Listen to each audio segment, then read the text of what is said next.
Alright, what's up everybody? Today we're going to go way back to the basics and talk about what money actually is. Now obviously money is very important in our everyday lives. Most of the things we do are for money, and that's why it's important to understand what it actually is and how it works. Now one interesting thing is the fact that basically anything can be money.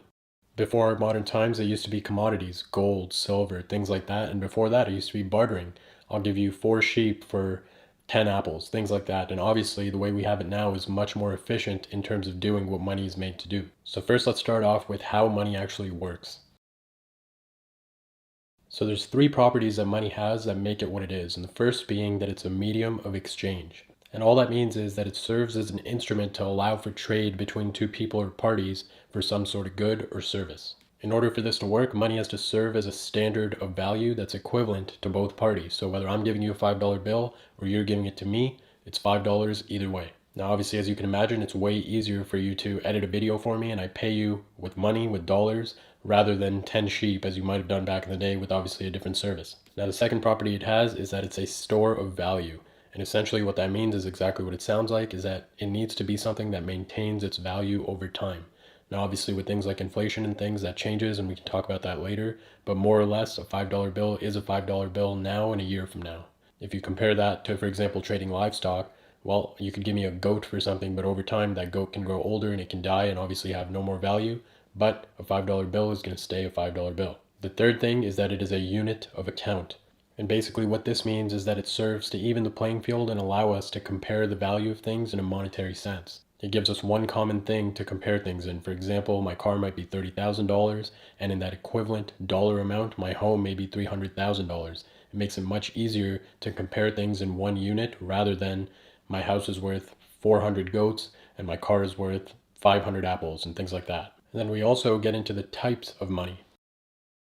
And these include, but are not limited to, market determined and fiat currencies. So for our purposes, what we used to have is market determined, which means that the money is backed by the value of something, which in our case several years ago, that was gold. Our money value is backed by the fact that gold is a precious resource and it's worth something. Then in 1971, President Richard Nixon took the dollar off the gold standard, and basically that means that it's now a fiat currency, which means that it means something, it has value because we said so. You're basically trusting the government's word that this money has value and that everyone has to accept it for that amount of value. But in all intents and purposes, it is just a piece of paper that isn't backed up by anything. It only is worth what it's worth because we all believe that it's worth that amount and we're willing to trade it for certain things in that dollar amount. Now these two are also in simpler terms known as hard money and soft money. And all that means, again, in a market determined currency where you have the amount of gold you have, you can't print more gold, you can't make it appear out of thin air. That's why it's a hard currency. Versus fiat money is a soft currency because, as we saw in 2020, it can be printed pretty much to no limit, which obviously has its downsides. Now there's also some properties of money that make it what it is, and let's go through those. The first thing is that it needs to be fungible.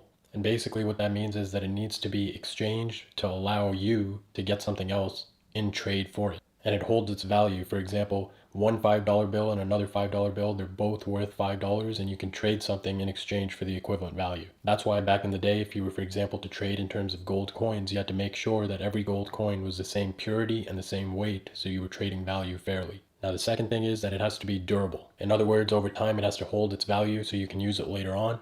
If I get paid every Wednesday, I don't have to spend my money every Wednesday because it's going to hold the same value, inflation aside, next week as it is now. Versus if I was to trade livestock or, for example, cooked meat, then obviously that's going to go bad over time and it's not durable. It needs to be portable, so obviously it goes without saying it's a lot easier to carry cash or credit cards in your wallet than it would have been to carry around 10 sheep with you in order to be able to trade. It needs to be recognizable. So whether I go to the convenience store down the street or I go across town, both of them recognize it as a $5 bill, and that's what makes it recognizable. Last but not least, it should be stable. And what that means is you can't have huge changes in supply and demand every single day because that's just going to make the trade of value a nightmare. As we've seen with inflation in the past few years, the value of money, the value per dollar has gone down. But if you were to compress that into a day, obviously it would be much more difficult to gauge how much value you're trading for, and that's why it has to be relatively stable. So that's pretty much it, guys. That's money in a nutshell. It's very important to recognize what you're talking about when it comes to money. You work a lot of your life for it. It decides many things in your life, so it's very important to recognize what it actually is. I hope that was helpful. I hope you learned something, and we're going to keep going with this financial education, starting with the absolute basics. Follow along for more.